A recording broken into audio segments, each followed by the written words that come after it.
Hello friends, welcome to Vrindavan PSC world.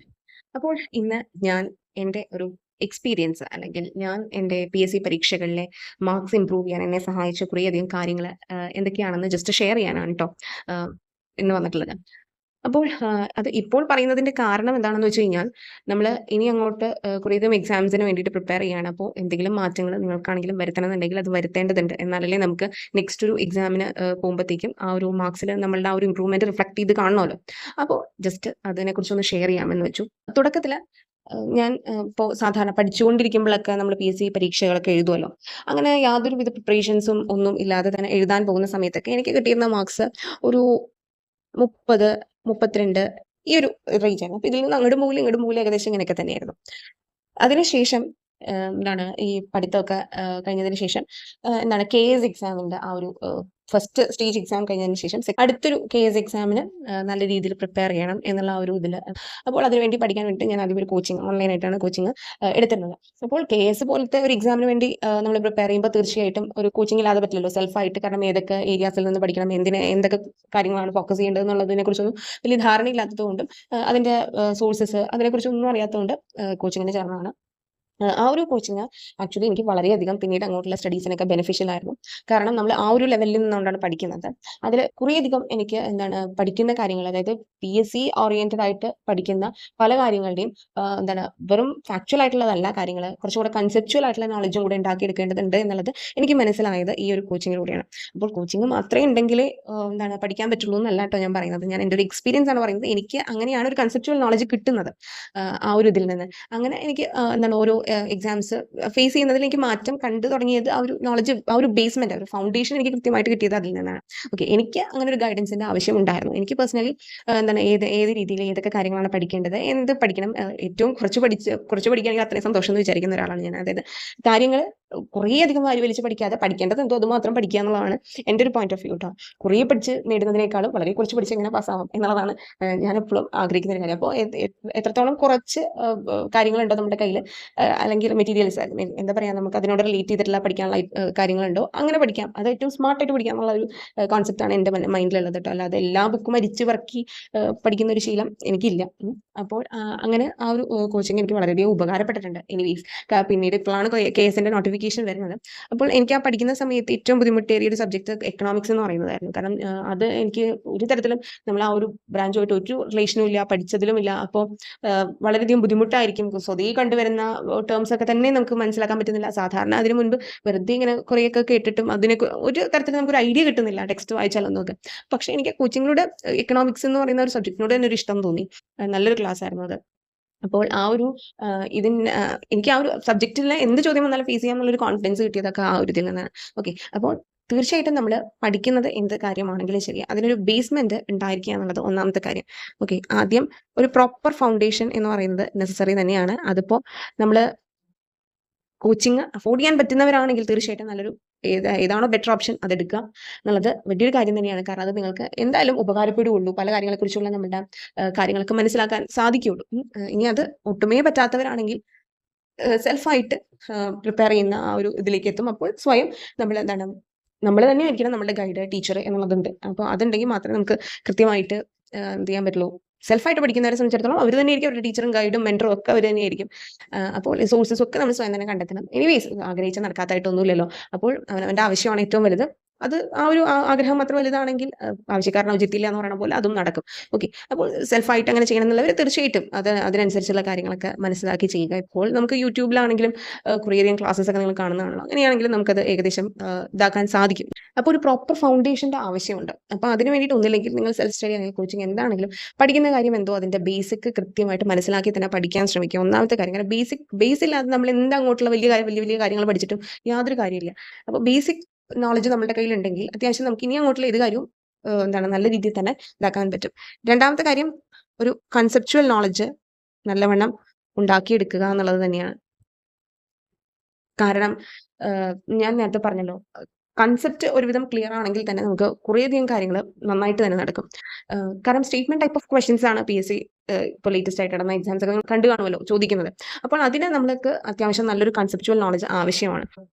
ആ ഒരു idea ഇല്ലെങ്കിൽ നമുക്ക് ചിലതൊന്നും എലിമിനേറ്റ് ചെയ്യാൻ തന്നെ സാധിക്കില്ല. എനിക്ക് ആ ഒരു കോൺസെപ്റ്റ്സ് ഒക്കെ ക്ലിയർ ആയതിനു ശേഷമാണ് പല സ്റ്റേറ്റ്മെന്റ് ടൈപ്പ് ഓഫ് ക്വസ്റ്റ്യൻസും എനിക്ക് നല്ല രീതിയിലൊക്കെ ആൻസർ ചെയ്യാൻ സാധിച്ചത്. അങ്ങനെയാണ് എനിക്ക് ഒരു എന്താ പറയാ 50, 52 റേഞ്ചിലൊക്കെ മാർക്സ് പിന്നീട് അങ്ങോട്ട് എത്തി തുടങ്ങിയത്. ഈ ഒരു പ്രോപ്പർ ഫൗണ്ടേഷനും കൺസെപ്ച്വൽ നോളജും ഒക്കെ സെറ്റ് ആയപ്പോഴാണ് എനിക്ക് ഓക്കെ എന്നുള്ള ആ ഒരു ഇതിലേക്ക് വന്നത്. പിന്നെ ഞാൻ ചെയ്തിരുന്ന മൂന്നാമത്തെ ഒരു കാര്യം എന്താന്ന് വെച്ച് കഴിഞ്ഞാൽ കൃത്യമായിട്ട് ഒരു ഫൗണ്ടേഷൻ കൺസെപ്ച്വൽ നോളജ് ഇതൊക്കെ ഉണ്ടാവണം. അറ്റ് ദ സെയിം ടൈം നമ്മൾ പഠിക്കുന്ന കാര്യങ്ങളൊക്കെ നമ്മുടെ മൈൻഡിൽ ഉണ്ടോ എന്ന് അറിയണമെന്നുണ്ടെങ്കിൽ ഏറ്റവും നല്ല കാര്യം ഞാൻ മുമ്പും പറഞ്ഞിട്ടുണ്ട്, മാക്സിമം ക്വസ്റ്റ്യൻസ് കണ്ട് പരിശീലിക്കുക എന്നുള്ളതാണ്. അത് ഏറ്റവും നല്ലതെന്ന് പറയുന്നത് PYQs ചെയ്യുക എന്നുള്ളത് തന്നെയാണ്. കാരണം എന്താണെന്ന് വെച്ച് കഴിഞ്ഞാൽ ഞാനും ഏറ്റവും കൂടുതൽ ചെയ്തിട്ടുള്ളത് ഈ പറയുന്ന PYQs ആണ്. ആദ്യം അതിന് വേണ്ടി ഒരു ബുക്ക് ഉണ്ടായിരുന്നു, ഞാനത് മുൻപ് കാണിച്ചിട്ടുണ്ട്. ഇത്ര വർഷത്തെ ക്വസ്റ്റ്യൻ പേപ്പേഴ്സ് എന്ന് പറഞ്ഞിട്ട് ഒരു ബുക്ക് ഉണ്ടായിരുന്നു, കരിയർ ഗൈഡൻസിന്റെ. അപ്പോൾ അത് വെച്ചിട്ടാണ് ഞാൻ ആദ്യം പഠിക്കുന്ന, അതായത് ആ ഒരു പഠിത്തത്തിന്റെ ആ ഒരു ടൈമിൽ ചെയ്തത്.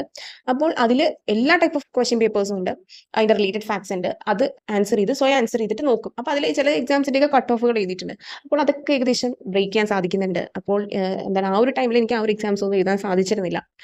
അത് എഴുതാതെ പോയതിന്റെ റിഗ്രറ്റ് എനിക്ക് ഇപ്പോൾ ഉണ്ട്. കാരണം ഇതെല്ലാം പാസ്സാകാൻ പറ്റുമായിരുന്നല്ലോ, ഇത്രയും ഉണ്ടായിരുന്നുള്ളൂ എന്നുള്ളൊരു തോട്ടിലേക്ക് നമ്മൾ എത്തി. കാരണം നമ്മൾ പഠിക്കാൻ തുടങ്ങി. അപ്പോൾ എന്താണ് ആ നമ്മൾ കണ്ടു പരിശീലിക്കുന്നത് മുഴുവൻ PSC ചോദിച്ച ക്വസ്റ്റ്യൻ പേപ്പേഴ്സ് അല്ലെങ്കിൽ PSC എങ്ങനെയാണ് നടത്തിയ ആ ഒരു പാറ്റേണിലുള്ള ക്വസ്റ്റ്യൻ പേപ്പേഴ്സ് ആണ് പരിശീലിച്ചത് തന്നെ. അപ്പോൾ മോസ്റ്റ് പ്രോബബ്ലി നമുക്ക് മനസ്സിലായി ഏതാണ് എങ്ങനെയൊക്കെയാണ് അവർ ചോദിക്കുന്നത് എന്നുള്ളത്. അപ്പോൾ ഈ PYQs ഒരു ഗുണം എന്താണെന്ന് വെച്ച് കഴിഞ്ഞാൽ നമുക്ക് റിപ്പീറ്റഡ് ആയിട്ട് വരുന്നത് എന്തൊക്കെയാണെന്ന് കൃത്യമായിട്ട് പറയാൻ സാധിക്കും. അല്ലെങ്കിൽ ഏതൊക്കെ കാര്യങ്ങൾ റിപ്പീറ്റഡ് ആയിട്ട് വരുന്നുണ്ട്, ഈ ഏരിയാസ് ഒക്കെ തന്നെയാണല്ലോ അവർ തിരിച്ചും മറിച്ചും ചോദിക്കുന്നത്, ഇത്ര വർഷം കഴിഞ്ഞിട്ടും ചോദിക്കുന്ന ടൈപ്പ് ഓഫ് ഇതുണ്ട്.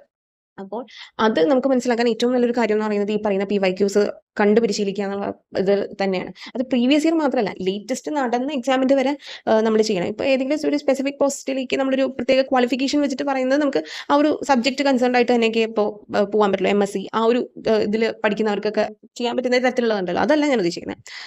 ബാക്കി ഏത് PSCയുടെ ലെവലിൽ നടത്തുന്ന എക്സാമും 10th +2 ഡിഗ്രി ആ ഒരു ലെവലിൽ നടത്തുന്നത് നമുക്ക് നല്ല രീതിയിൽ എന്താണ് കണ്ട് ചെയ്യാൻ സാധിക്കണം. പിന്നെ ഒരു കാര്യം, അതിൽ നിന്ന് നമുക്ക് പാറ്റേൺ എങ്ങനെയാണ് അവർ ഓരോ സമയത്ത് എങ്ങനെയൊക്കെയാണ് അവരിങ്ങനെ പറ്റിക്കൊണ്ടിരിക്കുന്നത്, ആ ഒരു ചോദ്യങ്ങളുടെ ആ ഒരു ഇതൊക്കെ എന്നുള്ളത് നമുക്ക് മനസ്സിലാക്കാൻ സാധിക്കും.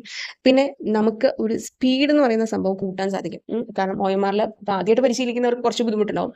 ഇനി ഇത് ശീലമായവർക്ക് പ്രശ്നം ഉണ്ടാവില്ല. ഇനി ചിലർക്ക് ഇപ്പോഴും എന്താണെന്ന് വെച്ച് കഴിഞ്ഞാൽ ആ ഒരു ടൈമിനുള്ളിൽ എത്തുന്നില്ലല്ലോ. എനിക്കും ആ ഒരു യൂണിവേഴ്സിറ്റി അസിസ്റ്റന്റ് ആ ഒരു ഇതിലൊക്കെ കഴിഞ്ഞിട്ട് അപ്പോഴാണ് ഫ്രഷ് ആയിട്ട് വേറെ എക്സാം എഴുതുന്നത് കുറേ ഇതിന് ശേഷം. അപ്പോൾ ആ ഒരു ഇതിലൊക്കെ സ്പീഡ് കുറച്ചും കൂടെ സമയം കിട്ടുന്നെങ്കിൽ നന്നായിട്ട് എഴുതാമായിരുന്നല്ലോ എന്നൊക്കെ പറഞ്ഞിട്ടുള്ള ഒരു ഇതുണ്ട്. കാരണം അത് പരിശീലിച്ചിട്ടില്ലായിരുന്നു, അതുകൊണ്ടായിരുന്നു. പിന്നീടാണ് കുറേയധികം ക്വസ്റ്റ്യൻ പേപ്പേഴ്സ് ചെയ്തത്. അത് ലേറ്റസ്റ്റ് ആയിട്ട് നടന്നത് വരെ ചെയ്ത് അപ്പോൾ ചെയ്ത് പോകാറുണ്ട്. അതിന്റെ മാർക്സ് നോക്കിയാലേ സമാധാനം കിട്ടുള്ളൂ. എങ്ങനെയെങ്കിലും ആ പറയുന്ന കട്ട് ഓഫിലേക്കൊക്കെ എത്താൻ പറ്റുമോ. അപ്പോൾ തന്നെ നമ്മൾ ആൻസേഴ്സ് നോക്കും, എന്തൊക്കെയാണോ ഇങ്ങനത്തെ തരത്തിലുള്ള ചോദ്യങ്ങളാണല്ലേ. അപ്പോൾ നമുക്ക് മനസ്സിലാകും ആ ഒരു ഇത്, നമ്മളുടെ സ്പീഡ്, നമ്മളുടെ ഒരു ലെവൽ ഓഫ് നോളജ് ഒക്കെ മനസ്സിലാക്കാൻ സാധിക്കുന്ന ഈ PYQs ആണ്. അപ്പോൾ എനിക്ക് ഏറ്റവും കൂടുതൽ മാർക്സ് ഇംപ്രൂവ് ചെയ്യാൻ സഹായിച്ചിരിക്കുന്ന ഒരു ഘടകം PYQs തന്നെയാണ്. കാരണം മിക്കത് റിപ്പീറ്റഡ് ആയിട്ട് നമുക്ക് കാണാൻ സാധിക്കുന്നുണ്ട്. ലേറ്റസ്റ്റ് ആകുന്ന പാറ്റേൺ എന്തൊക്കെയാണെന്ന് മനസ്സിലാവുന്നുണ്ട്. സ്പീഡ് എനിക്ക് കൂട്ടാൻ സാധിച്ചു.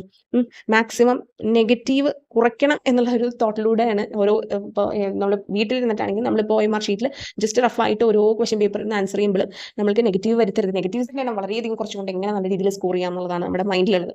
കാരണം വെറുതെ കറക്കി കുത്തി ചെയ്യരുതെന്ന് എനിക്ക് മനസ്സിലായി. തുടക്കത്തിലൊക്കെ നമ്മൾ ഏതെങ്കിലുമൊക്കെ തരത്തിൽ ഓപ്ഷൻസ് നോക്കിയിട്ട് നമ്മൾ ചോദ്യത്തിലേക്ക് കണക്ട് ചെയ്ത് എങ്ങനെയെങ്കിലും ഉത്തരത്തിലേക്ക് എത്താൻ ശ്രമിക്കുമോ, ഇതായിരിക്കും ഉത്തരം എന്നൊക്കെ വിചാരിച്ച് നമ്മൾ ശ്രമിക്കുമല്ലോ. ഇങ്ങനെ കണ്ടിട്ട് നാം തോന്നുന്നു ഉത്തരം, അങ്ങനത്തെ ഒരു മൈൻഡൊക്കെ വരും നമുക്ക്. അങ്ങനെ ചെയ്യരുത്.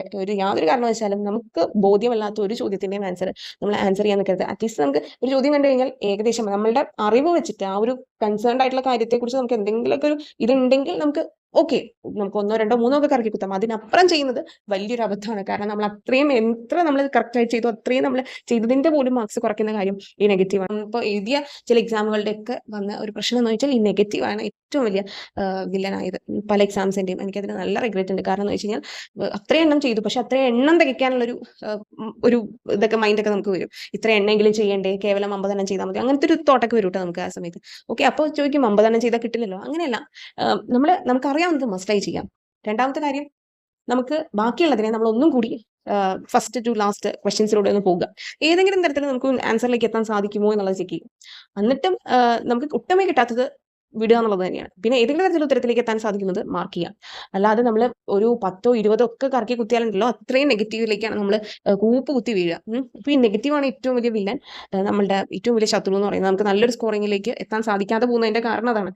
ബ്രിമ്മിലൊക്കെ പോയിട്ടുണ്ട് എനിക്ക് ചിലതൊക്കെ. ഇപ്പോൾ യൂണിവേഴ്സിറ്റി അസിസ്റ്റന്റ് എന്നെ പ്രിലിംസ് കിട്ടാതെ പോയത് എനിക്ക് ബ്രിമ്മിലായിരുന്നു കറക്റ്റ് പോയിന്റ് വ്യത്യാസത്തിലാണ്. അപ്പോൾ എനിക്ക് മനസ്സിലായി എക്സാം ആയിരുന്നു. പക്ഷെ എനിക്ക് അവിടെ സമയത്തിനുള്ളിൽ കുറച്ചും കൂടെ ആൻസർ ചെയ്യാൻ സാധിച്ചില്ല. ചില ഫിക്സഡ് നമ്പർ ഓഫ് ഇത് മാത്രമേ എനിക്ക് ആൻസർ ചെയ്യാൻ സാധിച്ചുള്ളൂ.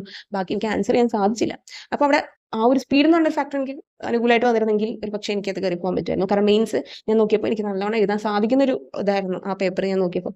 അപ്പോൾ കാരണം അതിനുവേണ്ടി നമ്മൾ എന്താണ് ഏകദേശം കട്ട് ഓഫ് ആ ഒരു ഇതൊക്കെ പ്രതീക്ഷിച്ച് പഠിച്ചു തുടങ്ങി. പക്ഷെ പഠിച്ചു തുടങ്ങിയപ്പോൾ ആ ഒരു പോയിന്റ് വ്യത്യാസത്തിനാണ് പോയത്. അപ്പോൾ നമുക്ക് എന്ത് ചെയ്യാൻ പറ്റില്ല, എന്താണ് പഠിച്ചത് വെച്ചിട്ട് നമ്മൾ ആ ഒരു ചോദ്യപേപ്പർ നോക്കുമ്പോൾ ഇത്രയും എളുപ്പമായിരുന്നല്ലോ മെയിൻസ് എന്ന് തോന്നൂലേ, അങ്ങനെയാണ് തോന്നിയത്. ഓക്കെ, അപ്പോൾ ഈ പറഞ്ഞ കാര്യങ്ങൾ ചെയ്യാൻ ഏറ്റവും നല്ലത് PYQs ആണ്. അത് എന്താണ് കേരള PSC നടത്തുന്ന എക്സാംസിട്ട് തന്നെ എങ്ങനെയാണെന്ന് വെച്ചാൽ ചെയ്യാൻ ഞാൻ കൂടുതലും ചെയ്യാറുള്ളത് വരുന്ന പേപ്പേഴ്സ് ഒക്കെ തന്നെ ഒഫീഷ്യൽ വെബ്സൈറ്റിൽ നിന്ന് ഡൗൺലോഡ് ചെയ്യും, അത് ആൻസർ ചെയ്യും, അവരുടെ കീ വെച്ചിട്ട് ചെക്ക് ചെയ്യാനാണ് പതിവ്. പക്ഷേ അവരുടെ മറ്റേ ഒറിജിനൽ കീ വരാൻ സമയം എടുക്കും. അപ്പോൾ നമുക്ക് ഏതെങ്കിലും ഇപ്പോൾ ടെലിഗ്രാം ചാനൽസ് ഒക്കെ ഉണ്ടല്ലോ, അങ്ങനെയാണെങ്കിലും ചെയ്യാം. എനിക്ക് കൂടുതലും പ്രിന്റ് ഔട്ട് എടുക്കാനൊന്നും സാധിക്കാറില്ല ഈ ക്വസ്റ്റ്യൻ പേപ്പേഴ്സ്. കാരണം എന്താണെന്ന് വെച്ച് കഴിഞ്ഞാൽ ഇടയ്ക്കിടയ്ക്ക് പോയി എടുക്കേണ്ടി വരും. ഒന്നാമത്തെ കാര്യം കാശിയാലുള്ള പരിപാടിയാണ് പ്രിന്റ് എടുക്കുക എന്ന് പറയുന്നത്. അപ്പോൾ ഇതൊക്കെ ഒരു മെനക്കെട്ട പണി ആയതുകൊണ്ട് ഞാൻ ഫോണിൽ നോക്കും, ആൻസർ ഒരു OMR ബുക്ക്ലെറ്റ് വാങ്ങിച്ചിട്ടുണ്ട്, അതിൽ ആൻസർ ചെയ്യും, കോഡൊക്കെ വെച്ചിട്ട് എഴുതും, അതിൽ തന്നെ ആൻസർ ടിക്ക് ചെയ്തും വെക്കും. ഈ പേപ്പേഴ്സ് നമ്മുടെ ഫോണിലോ എന്തെങ്കിലും ഉണ്ടായിരിക്കും, എന്തെങ്കിലും റെഫർ ചെയ്യണമെങ്കിൽ അങ്ങനെ ചെയ്യാം എന്നുള്ള രീതിയിൽ. ഇത് കുറേ കഴിഞ്ഞിട്ടല്ലേ കുറേ പേപ്പേഴ്സ് ഒക്കെ വരുന്നത്. അപ്പോൾ ഒരു ബുക്ക് ആദ്യമേ എനിക്ക് ഉണ്ടായിരുന്നു ഇത്ര വർഷങ്ങളുടെ. അപ്പോൾ അങ്ങനെ ഒരു ബുക്ക് ഉണ്ടെങ്കിൽ നല്ലതാട്ടോ. ഇത്ര വർഷങ്ങളുടെ പേപ്പേഴ്സ്, ക്വസ്റ്റ്യൻ പേപ്പേഴ്സിന്റെ ഒരു കളക്ഷൻ എന്ന് പറഞ്ഞിട്ട് നമുക്കൊരു ബുക്ക് ഉണ്ടെങ്കിൽ നല്ലതാണ്. അതാണ് ഏറ്റവും എളുപ്പം. അതിലാവുമ്പോൾ റിലേറ്റഡ് ഫാക്ട്സും അങ്ങനത്തെ കാര്യങ്ങളൊക്കെ ഉണ്ടാവില്ല. അപ്പോൾ PYQs ചെയ്യുക എന്ന് പറയുന്നത് മസ്റ്റ് ആയിട്ടുള്ള ഒരു കാര്യമാണ്. കുറച്ചെങ്കിലും നമുക്ക് ഇമ്പ്രൂവ്മെന്റ് ഉണ്ടാവും. ഓക്കെ, അപ്പോൾ നാലാമത് ഞാൻ ചെയ്ത കാര്യം കുറച്ചും കൂടി ഫുള്ളായിട്ടെന്ന് ഞാൻ പറയില്ല, കുറച്ചും കൂടി കൺസിസ്റ്റന്റ് ആയിട്ട് പഠിക്കാൻ ശ്രമിച്ചു. ആ ഒരു എക്സാമിന്റെ ഒക്കെ ടൈമിൽ കുറച്ചും കൂടി ആ ഒരു ബ്രേക്ക് വരാത്ത രീതിയിൽ നമുക്ക് ആ ഒരു വിഷയവുമായിട്ട് എന്താണ് ടച്ച് പോകാത്ത രീതിയിൽ നിൽക്കണമല്ലോ. അപ്പോൾ ഒരു തരത്തിലല്ലെങ്കിൽ മറ്റൊരു തരത്തിൽ നമ്മൾ എന്താണ് ആ ഒരു ഏരിയ ഇങ്ങനെ കൈവച്ച് പോയിക്കൊണ്ടേയിരിക്കുക. എല്ലാ ദിവസവും കുറച്ച് നേരമെങ്കിലും പഠിക്കാൻ ശ്രമിക്കുക. എത്ര ബിസി ആണെങ്കിലും കുറച്ച് നേരം. ഇപ്പോൾ വീട്ടമ്മമാരൊക്കെ ആണെങ്കിൽ നമുക്കറിയാം അവർ എത്രത്തോളം ഓരോ ദിവസം വീട്ടുകാര്യങ്ങൾക്കും മറ്റു കാര്യങ്ങൾക്കൊക്കെ സ്പെൻഡ് ചെയ്യുന്നുണ്ട്. അതുപോലെ വർക്ക് ചെയ്യുന്നവരാണെങ്കിൽ നമുക്കറിയാം അവർ വർക്ക് കഴിഞ്ഞിട്ടായിരിക്കും ചിലപ്പോൾ പഠിക്കാൻ ശ്രമിക്കുന്നത്.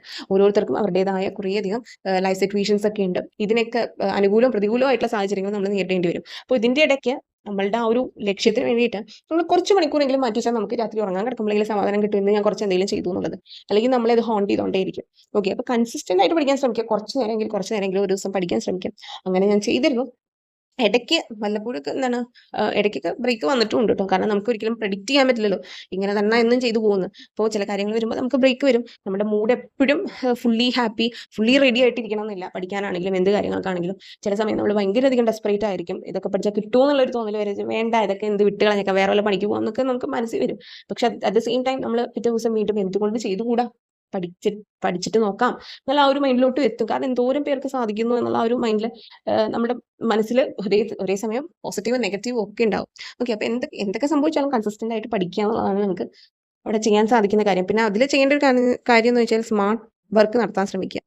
എല്ലാം വാരി വലിച്ച് പഠിക്കാത്ത കൺസിസ്റ്റൻസി തീർച്ചയായിട്ടും വേണം. ആ കൺസിസ്റ്റന്റ് ആയി പഠിക്കുന്നതോടൊപ്പം സ്മാർട്ട് ആയിട്ട് തന്നെ വർക്ക് ചെയ്യാൻ ശ്രമിക്കുക. അതായത് ഇപ്പോൾ ഒരു റാങ്ക് ഫയൽ കിട്ടിയാൽ ആ ബുക്കിന്റെ എല്ലാ പേജും ഞാൻ പഠിച്ചിരിക്കും എന്നുള്ള ആ ഒരു ആറ്റിറ്റ്യൂഡിൽ നിന്ന് മാറി കുറച്ചും കൂടി ആവശ്യമുള്ളത് കണ്ടറിഞ്ഞ് പഠിക്കുക. അതിന് ഞാൻ നേരത്തെ പറഞ്ഞ പോലെ ആ PYQs കണ്ടു കഴിഞ്ഞാൽ തന്നെ നമുക്ക് ഏകദേശം മനസ്സിലാകും ഏതൊക്കെ ഏരിയാസ് ആണ് കൂടുതൽ ശ്രദ്ധിച്ച് പഠിക്കേണ്ടത്, എങ്ങനെയാണ് എന്നുള്ളതൊക്കെ. ഓക്കെ, അപ്പോൾ സ്മാർട്ടായിട്ട് പഠിക്കാൻ ശ്രമിക്കുക, വേണ്ടത് പഠിക്കാൻ ശ്രമിക്കുക. അല്ലാതെ വെറുതെ അനാവശ്യമായ കുറേ കാര്യങ്ങളൊക്കെ കുത്തിക്കയറ്റാൻ ശ്രമിക്കുന്നത് വെറുതെയാണ്. പിന്നെ അഞ്ചാമതായിട്ട് ഞാൻ ചെയ്ത ഒരു കാര്യം എന്ന് വെച്ചാൽ ടെക്സ്റ്റ് ബേസ്ഡ് ആയിട്ട് കുറച്ചുകൂടെ പഠിക്കാൻ ശ്രമിച്ചത് പിന്നീടാണ്. കാരണം എന്താണെന്ന് വെച്ച് കഴിഞ്ഞാൽ തുടക്കത്തിൽ നമുക്ക് ഇപ്പോൾ കോച്ചിങ് എടുത്തിരുന്ന സമയത്ത് ആ ഒരു നോട്ട്സ് ഉണ്ട് നമ്മുടെ കയ്യിൽ. അപ്പോൾ നമ്മുടെ മൈൻഡിൽ ആ കാര്യങ്ങളാണല്ലോ ഉള്ളത് എന്നുള്ളതായിരുന്നു. അപ്പോൾ അത് തന്നെ ഇനഫ് അല്ലേ എന്നുള്ളൊരു തോട്ട് വരും. പക്ഷെ ആ ഒരു ഏരിയ ആയതുകൊണ്ട് അതിൽ ചില ഏരിയാസ് നമുക്ക് പിന്നെ 10th ലെവൽ അങ്ങനത്തേന് വരില്ല. 10th ലെവലിലുള്ള ചിലതൊന്നും അതിനില്ല. അപ്പോൾ അങ്ങനത്തെ കുറേയധികം വ്യത്യാസങ്ങൾ ഉള്ളതുകൊണ്ട് എന്താണ് ആ ഒരു ഇത് വെച്ചിട്ട് ടെക്സ്റ്റ് അധികം നോക്കാൻ സാധിച്ചിരുന്നില്ല. അപ്പോൾ പിന്നീടാണ് ടെക്സ്റ്റിന്റെ ആ ഒരു ഇതൊക്കെ മനസ്സിലായത്. Especially SCERT.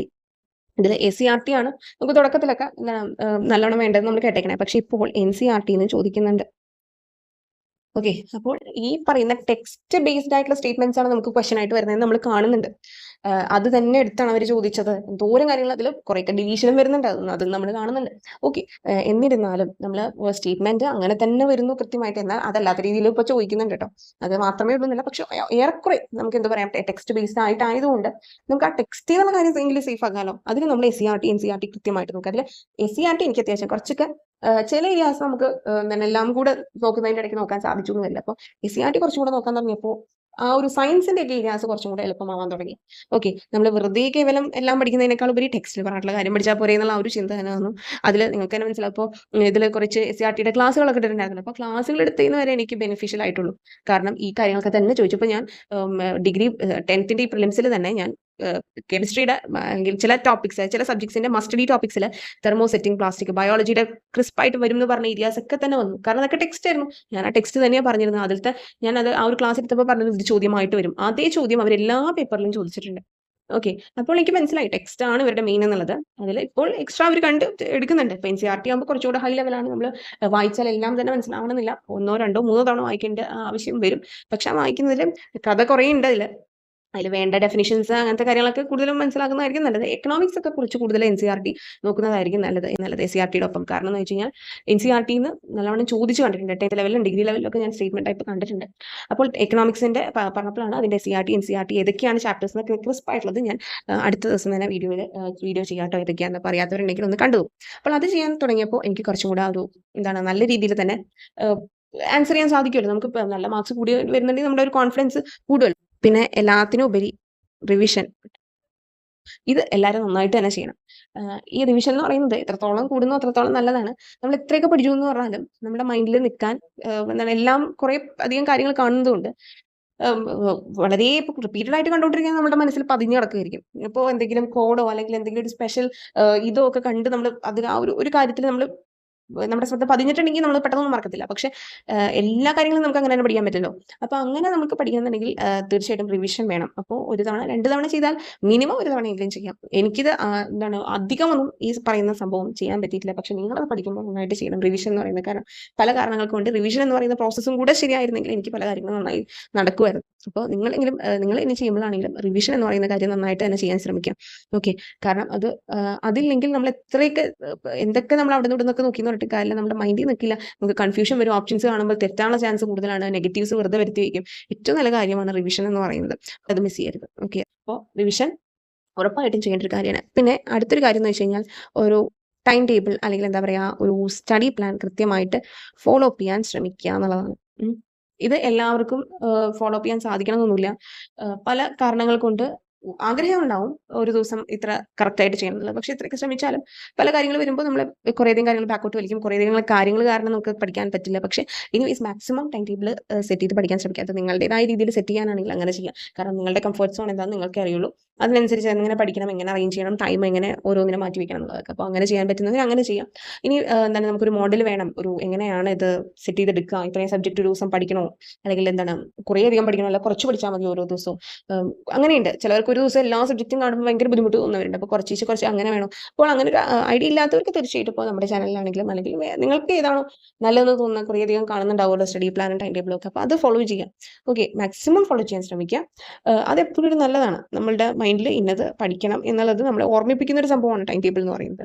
അല്ലാത്ത പക്ഷം നമ്മൾ വെറുതെ ഇങ്ങനെ റാൻഡമായിട്ടൊരു ദിവസം എണീക്കുന്നു, കുറച്ച് പഠിക്കുന്നു, അങ്ങനെ പോകും. ഇതൊക്കെ പറഞ്ഞാൽ എത്രത്തോളം അത് നമ്മൾ ചെയ്യുന്നു എന്നുള്ളത് അനുസരിച്ചിരിക്കും കേട്ടോ. അപ്പോൾ അത് ഇറ്റ്സ് അപ് ടു അസ്. നമ്മളുടെ ഇതിലനുസരിച്ചിരിക്കും അതൊക്കെ എങ്ങനെയെന്നുള്ളത്. ഇനി പിന്നെ നിങ്ങൾ കൃത്യമായിട്ട് കറണ്ട് അഫയേഴ്സ് എന്ന് പറയുന്നൊരു ഏരിയ ഉണ്ട് നമുക്ക് പഠിക്കാൻ, അല്ലേ? അത് ആക്ച്വലി ഞാൻ ഈ ഒരു ടൈമിലാണ് കേട്ടോ. പിന്നത്തെ എക്സാംസിനൊക്കെയാണ് കുറച്ചും കൂടി ഫോക്കസ് ചെയ്ത് നോക്കാൻ ശ്രമിച്ചത്. പണ്ടത്തേക്ക് നമ്മുടെ മൈൻഡിൽ എങ്ങനെ ഇരിക്കും കറണ്ട് അഫയേഴ്സ് എന്ന് പറഞ്ഞു കഴിഞ്ഞാൽ കുറച്ച് അവിടെ നിന്ന് ജയിക്കുക, എന്തെങ്കിലും പ്രസന്റ് നടക്കുന്ന കാര്യങ്ങൾ കുറച്ച് മാസത്തെ അതൊക്കെയായിരുന്നു. പക്ഷെ ഇപ്പം അങ്ങനെയല്ല. നമുക്കൊരു ഐഡിയ ഉണ്ട് കറണ്ട് അഫയേഴ്സ് ഏതൊക്കെ ഏരിയാസ് ആണ് അവർ ചോദിക്കുക, ഏതൊക്കെ വർഷങ്ങളിലായിരിക്കും. ഏറെക്കുറെ ഞാൻ ഉറപ്പിച്ചല്ല പറയുന്നത്, അത്രയും ബാക്കോട്ടുള്ള വർഷങ്ങളുടെയും ചോദിച്ചു കാണുന്നുണ്ട്. എന്നാലും നമുക്ക് ആ ഒരു ഇപ്പോൾ 20 മാർക്സിന്റെ ഒക്കെ വെയിറ്റേജ് വരുന്ന കറണ്ട് അഫയേഴ്സിന് വെയിറ്റേജ് വരുന്ന എക്സാംസിലൊക്കെ നമുക്ക് അറ്റ്ലീസ്റ്റ് നല്ല രീതിയിൽ സ്കോർ ചെയ്യാൻ സാധിക്കണമെന്നുണ്ടെങ്കിൽ നമ്മൾ തീർച്ചയായിട്ടും ഈ ഒരു ഏരിയാസ് സ്ട്രോങ് ആക്കേണ്ടതുണ്ട് ഇനിയുള്ള എക്സാംസിനെങ്കിലും. അപ്പോൾ അത് കൃത്യമായിട്ട് എഴുതുക. ഇപ്പോൾ നിങ്ങൾ ഈ സ്ക്രീനിൽ കാണുന്ന പോലെ കറണ്ട് അഫയേഴ്സ് എഴുതിക്കൊണ്ടിരിക്കുന്നതാണ് നിങ്ങൾ ഈ സ്ക്രീനിൽ കാണുന്നത്. അപ്പോൾ അത് പെൻഡിങ് വെക്കാതെ തന്നെ ഓരോ മാസത്തെയും എഴുതാൻ ശ്രമിക്കുക. അതൊക്കെ നിങ്ങൾക്ക് അവൈലബിൾ ആകുന്ന ഇഷ്ടംപോലെ ചാനൽസ്, ടെലിഗ്രാം ചാനൽസ് ആണെങ്കിലും അല്ലെങ്കിൽ യൂട്യൂബ് ചാനൽസോ വീഡിയോസ് ഒക്കെ നിങ്ങൾ കാണുന്നുണ്ടായിരിക്കും. അപ്പോൾ കറണ്ട് അഫയേഴ്സ് മസ്റ്റായിട്ട് തന്നെ അപ്ഡേറ്റ് ചെയ്യാൻ ശ്രമിക്കുക. ഇനി ചില ഏരിയാസുകളുണ്ട്, സയൻസ്, സ്പോർട്സ്, ആർട്സ്, അങ്ങനെയുള്ള ഏരിയാസിലുള്ള കറണ്ട് അഫയേഴ്സ് അത് റിലേറ്റഡ് ആയിട്ട് തന്നെ കണ്ടുപിടിക്കാൻ ശ്രമിക്കാം. അതായത് ഇപ്പോൾ പാരീസ് ഒളിമ്പിക്സ് അങ്ങനത്തെ കാര്യങ്ങളൊക്കെ ഉണ്ടല്ലോ, അതൊക്കെ മാക്സിമം കുറേ പ്രാവശ്യം കേൾക്കുക. ഇപ്പോൾ വീഡിയോ ആണെങ്കിൽ അത് കേൾക്കുക, അങ്ങനെ പഠിക്കാൻ ശ്രമിക്കുക. എല്ലാം എഴുതി വെച്ച് പഠിക്കാൻ ഞാൻ പറയില്ല. കാരണം ഈ എഴുതാൻ തന്നെ കുറേയധികം സമയം പോകും. കറണ്ട് അഫയേഴ്സിൽ വളരെയധികം ഫാക്ച്വൽ ആയിട്ട് വരുന്ന ക്വസ്റ്റ്യൻസ് ഉണ്ടല്ലോ, എക്സ്ട്രീംലി ഡിഫിക്കൽട്ട് ഫാക്ച്വൽ ആയിട്ട് വരുന്നതൊക്കെ നമുക്ക് കിട്ടാൻ, അതായത് റാങ്ക് മേക്കിംഗ് ആകാൻ സാധ്യതയുള്ളതാണ് ഈ ഫാക്ച്വൽ ആയിട്ടുള്ള ക്വസ്റ്റ്യൻസ് എന്ന് പറയുന്നത്. ഇത് എല്ലാവരും എഴുതുന്നത് നമുക്ക് എഴുതാൻ പറ്റിയാൽ നമുക്കവിടെ ബോണസ് അല്ല. പകരം എന്താണ് നമ്മൾ എക്സ്ട്രാ ആയിട്ട് നമുക്ക് എന്ത് എഴുതാൻ പറ്റും എന്നുള്ളതാണല്ലോ അവിടെ ഒരു ഫാക്ടർ. ഞാൻ ജനറലൈസ് ചെയ്ത് പറഞ്ഞ കേട്ടോ. കാരണം എന്താണെന്ന് വെച്ച് കഴിഞ്ഞാൽ നമ്മളുടെ റാങ്ക് നിർണ്ണയിക്കുന്നത് അങ്ങനെയൊക്കെയാണല്ലോ. കാരണം കോമ്പറ്റീഷൻ അത്രയുണ്ട്, അത്രയ്ക്കധികം പേര് നല്ല മാർക്സിലോട്ട് എത്തുന്നവരുണ്ട്. അപ്പോൾ നമുക്ക് ആ ഒരു ലെവലിലൊക്കെ എത്തണം എന്നുണ്ടെങ്കിൽ, അതിനപ്പുറം എത്തണം എന്നുണ്ടെങ്കിൽ നമ്മൾ ആ ഒരു എക്സ്ട്രാ ലെവൽ ഓഫ് സ്റ്റഡിങ് എടുക്കേണ്ടി വരും. അപ്പോൾ അതിനാണ് ഞാൻ പറഞ്ഞത് ഈ ഒരു കറണ്ട് അഫയേഴ്സ് എന്ന് പറയുന്നത് ഇങ്ങനെ വളരെയധികം ഫാക്ച്വൽ ആയിട്ടുള്ളത്, ഇമ്പോർട്ടൻ്റ് ആയിട്ട് നിങ്ങൾക്ക് തോന്നുന്നത് ചോദിക്കാൻ സാധ്യതയുള്ള ഏരിയാസ് ഒക്കെ ഒന്ന് നോട്ട് ഡൗൺ ചെയ്യുക. ബാക്കിയുള്ളതൊക്കെ ഇങ്ങനെ എന്താണ്, ഇപ്പോൾ ബാക്കിയുള്ള ഏത് സബ്ജക്ട് ഓറിയന്റഡ് ആയിട്ടുള്ള കാര്യങ്ങൾ നമുക്ക് നമ്മുടെ കയ്യിൽ ഇപ്പോൾ നോട്ട്സ് ഉണ്ടെങ്കിൽ, PDF നോട്ട്സ് ഉണ്ടെങ്കിൽ അതും ടെക്സ്റ്റും ഒക്കെ വെച്ചിട്ട് നമുക്ക് കേൾക്കാം. ക്ലാസ്സുകൾ മാക്സിമം കേട്ടാണെങ്കിലും നമുക്ക് പഠിക്കാൻ ശ്രമിക്കാം. അല്ലാത്ത പക്ഷം നമ്മൾ വെറുതെ എഴുതി ടൈം വേസ്റ്റ് ചെയ്യുന്നതിനോട് എൻ്റെ പേഴ്സണൽ ഒപ്പീനിയനിൽ എനിക്ക് വലിയ താല്പര്യമില്ല. കാരണം അത് വെറും ടൈം വേസ്റ്റിംഗ് ആണ്. കാരണം ഓരോ എക്സാം ഇങ്ങനെ വന്നുകൊണ്ടിരിക്കും, നമ്മൾ അപ്പോഴും ഇങ്ങനെ എഴുതിക്കൊണ്ടിരിക്കും. ആ ഒരു എന്തെങ്കിലും എക്സ്ട്രാ ഫാക്ടർ, ഒരു എക്സ് ഫാക്ടർ ഉണ്ടെങ്കിൽ നമുക്ക് എഴുതാം. ബാക്കി എല്ലാത്തിനും ഇപ്പോൾ കറണ്ട് അഫയറിന് ഒഴികെ ബാക്കി ഒന്നിനും അധികം ടൈം, അതായത് മാത്സ് ഒക്കെ നമ്മൾ ചെയ്ത് തന്നെ ശീലിക്കണം. അല്ലാതെ നമ്മൾ കുറേ ടൈം സ്പെൻഡ് ചെയ്യണം എന്നുള്ളത് ഞാൻ പേഴ്സണലി പറയില്ല. ഇങ്ങനെ എഴുതി ശീലിക്കണം, നമുക്ക് ഓരോരുത്തരുടെ ഇഷ്ടമാണ്. വേഗം എഴുതി തീരാൻ പറ്റുന്നവർക്ക് ഓക്കെ അങ്ങനെയും ചെയ്യാം. അതിൽ കോൺഫിഡൻസ് ഉണ്ട് എന്നുള്ള ഒരു ഇത്. അല്ലാത്തത് നമ്മൾ പഠിക്കുക, അതിനെ ബ്രഷപ്പ് ചെയ്തുകൊണ്ടിരിക്കുക എന്നുള്ളത് തന്നെയാണ് ഏറ്റവും ഇമ്പോർട്ടൻ്റ് ആയിട്ടുള്ള കാര്യം. അപ്പോൾ ഇതൊക്കെയാണ് ഒരു പരിധിവരെ എനിക്ക് സഹായകമായിട്ടുള്ള ഒരു കാര്യം കേട്ടോ. പിന്നെ ഇപ്പോൾ ഈ പറഞ്ഞതൊക്കെ വെച്ചിട്ടും ഞാനിപ്പോൾ പറഞ്ഞ ആ ഒരു കൺസെപ്റ്റുവൽ നോളജ് ഒക്കെ ഞാൻ ആദ്യം പറഞ്ഞല്ലോ, അതൊക്കെ എനിക്ക് UPSC ലെവൽ ഓഫ് ക്വസ്റ്റ്യൻസ് വരെ ആൻസർ ചെയ്യാൻ സഹായകമായിട്ടുണ്ട്. അപ്പോൾ അതിനൊക്കെ നമ്മൾ എന്താണ് പഠിക്കുന്ന കാര്യം എന്താണെങ്കിലും, ഇപ്പോൾ നമ്മൾ സെൽഫായിട്ടാണെങ്കിലും കോച്ചിങ് എടുത്തിട്ടാണെങ്കിലും നമ്മളുടെ ഭാഗത്തു നിന്നുള്ള എഫേർട്ട് നമ്മൾ നല്ല രീതിയിൽ എടുത്താൽ മാത്രമേ അതിന്റെ റിസൾട്ട് കിട്ടുള്ളൂ. പഠിക്കേണ്ട ഡ്യൂട്ടി നമ്മുടെയാണ്. ഇപ്പോൾ എന്താണ് ഇത്രയൊക്കെ ചെയ്തല്ലോ, എനിക്ക് അടുത്തതിന് കിട്ടണമെന്നൊന്നും നമുക്ക് വാശി പിടിക്കാൻ പറ്റില്ല. നമ്മുടെ പെർഫോമൻസ്, പിന്നെ ഞാൻ പറഞ്ഞല്ലോ 1% ലക്ക് എല്ലായിടത്തും ഉണ്ട്. അതൊക്കെ മാച്ചായി വന്നാൽ മാത്രമേ നമുക്ക് കിട്ടുള്ളൂ. അല്ലാത്ത പക്ഷം എന്തൊക്കെ ചെയ്താലും കാര്യമില്ല. അപ്പോൾ നമ്മളുടെ ഭാഗത്തു നിന്നുള്ള ഒരു കാര്യം കൃത്യമായിട്ട് ചെയ്യുക. അതിന് ഇപ്പോൾ ഞാൻ പറഞ്ഞല്ലോ, എന്തെങ്കിലും ഓൾട്ടറേഷൻസ് നമ്മൾ തുടക്കത്തിൽ നമ്മുടെ പഠനത്തിൽ വരുത്തേണ്ടതുണ്ടെങ്കിൽ അതിൽ ചേഞ്ച് ചെയ്യണം. ഇതുവരെ ചെയ്തിട്ടും നമ്മൾ ഒരേ ഒരു ലെവൽ ഓഫ് മാർക്സിൽ തന്നെയാണ് നിൽക്കുന്നതെങ്കിൽ, അങ്ങനെ കുറേ പേരുണ്ടാവുമല്ലോ, എത്ര എഴുതിയിട്ട് ഈ ഒരു റേഞ്ച് ചെയ്ത് അങ്ങോട്ട് മുകളിൽ ഇങ്ങോട്ട് മുകളിൽ. അപ്പോൾ അതിൻ്റെ അർത്ഥം നമ്മളുടെ പഠനത്തിൽ എന്തോ ഒരു കാര്യം മാറ്റം വരുത്തേണ്ടതുണ്ട്, നമ്മളുടെ ആ ഒരു വേ ഓഫ് സ്റ്റഡിങ്ങിൽ എന്തോ ഒരു ചേഞ്ച് വരുത്തേണ്ടതുണ്ട്. എന്നാൽ മാത്രമേ നമുക്കൊരു നെക്സ്റ്റ് സ്റ്റെപ്പ് അല്ലെങ്കിൽ നെക്സ്റ്റ് ലെവലിലോട്ട് എത്താൻ സാധിക്കുകയുള്ളൂ. അപ്പോൾ അത് തുടക്കത്തിൽ തന്നെ നമ്മൾ ചെയ്യണം. അല്ലാണ്ട് അറ്റെത്തിയിട്ട് നമ്മൾ ഇനി ഞാൻ എൻ്റെ പാറ്റേൺ മാറ്റാമെന്ന് പറഞ്ഞിട്ട് കാര്യമില്ല. ആഗ്രഹിച്ചാൽ നമ്മളുടെ കയ്യിൽ സമയമോ വയസ്സോ ഒന്നും എത്തത്തില്ല. ഓക്കെ, നമ്മുടെ ഏജും അങ്ങോട്ട് പോകും, ടൈമും അങ്ങോട്ട് പോകും. നമ്മൾ ആഗ്രഹിച്ചാൽ പോലും പല കാര്യങ്ങളും നിൽക്കില്ല. അപ്പോൾ അതിനനുസരിച്ച് നമുക്ക് കാര്യങ്ങൾ ചെയ്യണമെന്നുണ്ടെങ്കിൽ നമ്മൾ തുടക്കത്തിൽ തന്നെ അത് കറക്റ്റ് ചെയ്ത് തന്നെ പോകണം. അപ്പോൾ അതിന് വേണ്ടിയിട്ടാണ് ഞാനത് പറഞ്ഞത്. നിങ്ങൾക്ക് എല്ലാവർക്കും അറിയാവുന്ന കാര്യങ്ങളായിരിക്കും ഇതൊക്കെ തന്നെ. കാരണം നമുക്ക് ആ ഒരു എന്താണ്, ഇപ്പോഴും കുറവ് മാർക്സിൽ നിൽക്കുകയാണല്ലോ എന്ന് ഫീൽ ചെയ്ത് വിഷമിച്ചിരിക്കുന്നവരുണ്ടെങ്കിൽ തീർച്ചയായിട്ടും അവരെ കൊണ്ടും സാധിക്കും, നല്ലൊരു മാർക്സിലേക്ക് എത്താൻ സാധിക്കുന്ന കോൺഫിഡൻസ് ഉണ്ടാക്കാൻ വേണ്ടിയിട്ടാണ് ഞാനിത് പറഞ്ഞത്. കാരണം എനിക്ക് സാധിക്കുമെങ്കിൽ നിങ്ങൾക്ക് സാധിക്കും, എല്ലാവർക്കും സാധിക്കും.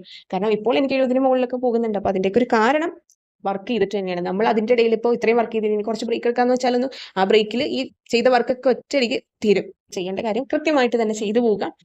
വണ്ടി നമുക്കുള്ളതാണോ അത് നമ്മളെ തന്നെ തേടിയെത്തിയിരിക്കും. പക്ഷെ നമ്മുടെ ഭാഗത്തു നിന്നുള്ള എഫേർട്ട് 100% അതിൻ്റെ ഇടയിൽ വരുന്ന നെഗറ്റീവ്സ്, നമ്മളെ ഡിമോട്ടിവേറ്റ് ചെയ്യുന്ന കാര്യങ്ങളൊക്കെ മാറ്റി നിർത്തി മുന്നോട്ട് പോവുക.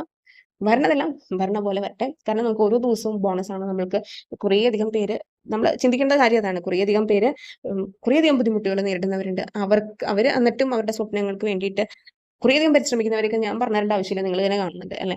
അപ്പോൾ നമുക്ക് അറ്റ്ലീസ്റ്റ് ദൈവത്തിൽ വിശ്വസിക്കുന്നവരാണെങ്കിൽ ഞാൻ പറയണം, നമുക്ക് ദൈവം തന്നിരിക്കുന്ന കുറേയധികം ബോണസുകളുണ്ട്. അതൊന്നും ഇല്ലാത്തവരെ വെച്ച് നമ്മൾ കമ്പയർ ചെയ്യുമ്പോൾ അല്ലേ. അപ്പോൾ ആ ബോണസുകൾ നമ്മൾ എന്തുകൊണ്ട് യൂട്ടിലൈസ് ചെയ്യുന്നില്ല? യൂട്ടിലൈസ് ചെയ്താലല്ലേ കാര്യമുള്ളൂ.